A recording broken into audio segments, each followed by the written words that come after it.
Good morning, students of class 9th. Once again, we are coming back after the unit examinations.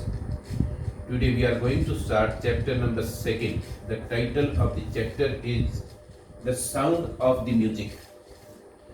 प्रिय विद्यार्थियों, इस chapter के दो part हैं. पहला पार्ट है Evelyn listens to sound without hearing it, और दूसरा पार्ट है the shehnai of the Bismillah Khan या बिस्मिल्लाह खान द शहनाई प्लेयर. आज हम फर्स्ट पार्ट पढ़ने जा रहे हैं.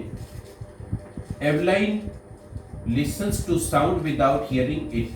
Dear students, this is chapter about a unique girl, icon, role model,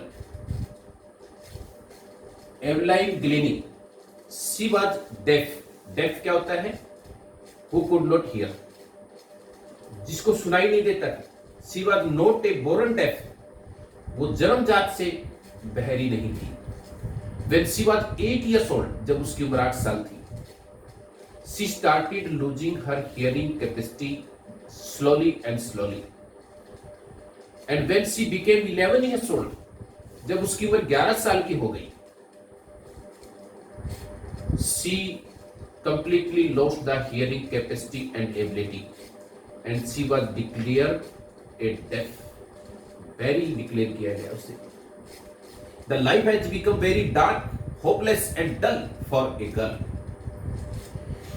Even she tried to manage, she tried to hide her hearing capacity or ability from the teachers and the friends. She developed a negative complex, but she was a girl of dreams. She was workaholic. She was very working with heart. She was working very hard. She was aspiring musician. Aspiring musician means she was very much optimistic to become a musician. She wanted to lead a normal life in spite of her physical handicap. अपनी शारीरिक अपंगता की वजह से भी वो एक बहुत बड़ा म्यूजिशियन बनना चाहती थी. उसका एक सपना था बच्चों. She was optimistic, आशावादी थी. She always hoped to become something, and she was a role model for the deaf children of the world. दुनिया के बहरे बच्चों के लिए एक रोल मॉडल बन गई. Source of inspiration, वो बहुत सारे लोगों के लिए प्रेरणा का स्रोत थी. She was a passionate girl, वो एक जुनूनी लड़की थी. She wanted to do something in the life. And her mother, Isabel Glennie, the mother of the Evelyn Glenny. बच्चों, आज हम एक बहुत ही बहादुर, बहुत ही पैशनेट, बहुत ही हार्डवर्कर, बहुत ही डिटरमाइंड, बहुत ही ऑप्टिमिस्टिक लड़की की कहानी पढ़ने जा रहे हैं, जिसने बहरा होने के बावजूद भी अपनी जिंदगी में हार नहीं मानी. ये लेसन यही संदेश हमें देता है, we should not get nervous, we should not lose the heart and the spirit in spite of the physical handicap, because these are not obstacle in the progress of the life. जिंदगी में कोई भी शारीरिक अपंगता जीवन में आपके progress में बाधक नहीं है. Students, she was discouraged by the teachers in the school because she started performing very badly in the academics. पढ़ाई में बहुत कमजोर होने लगी. She was highly discouraged. But एक आशा की किरण बन के एक व्यक्ति, रॉन फॉबस, एक पर्सक्यूशनिस्ट होता है, तबला वादक, तबला प्लेयर, म्यूजिशियन, उसकी जिंदगी में आया. Who guided and motivated her? Mr. Ron Forbes stated to the mother of the Evelyn Glennie that you should motivate your daughter, and even this person suggested this girl that you should not hear through the ears. आपने कानों से नहीं सुनना है. You should feel the music in your body and mind. Dear students, enriching of the Beethoven Fund for the Deaf Children, एक व्यक्ति ये भी था. इस व्यक्ति ने जिंदगी में उस लड़की के बारे में बोला, she is the shining star for the deaf children, she is the shining inspiration and shining star for the deaf children. The statement was spoken by Richlin. He was also a great musician and Ron Forbes motivated her to do something. She auditions when she was 16 years old. जब उसकी उम्र 16 साल थी उसने audition दिया. कहाँ पर audition दिया? Royal academy of the music in London. London की एक रॉयल एकेडमी थी म्यूजिक में.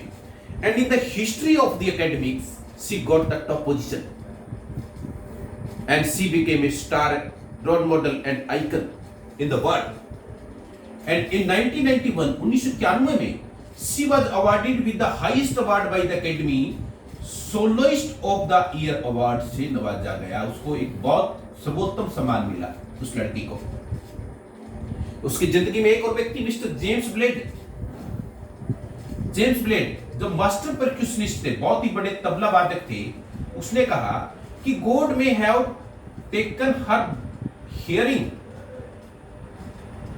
God may have taken her hearing. भगवान ने उसकी सुनने की क्षमता को छीन लिया है. But has given extraordinary. लेकिन एक अद्भुत क्वालिटी उसमें दी है. Dear students, she was the only girl who could not hear through the ears. वो कानों से नहीं सुन सकती थी. लेकिन मैं एक बात आपको बताना चाहता हूं. She felt the music in her body.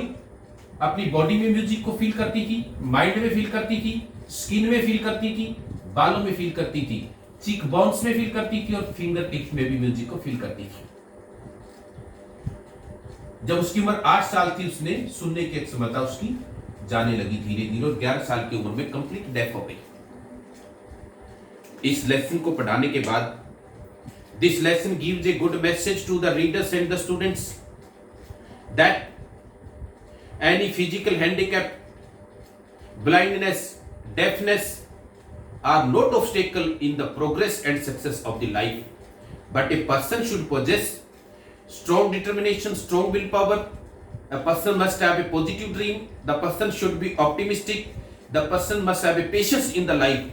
He can overcome, he can control the physical impairment, hearing impairment, blindness and so on. This is the message of this story. And she was a great percussionist. She was a multi-percussionist. She used to play the multiple instrument in orchestra position. She brought the orchestra in the front. So we are very much impressed by the boldness. We are very much impressed by the optimism. We are very much impressed by the patience, tolerance.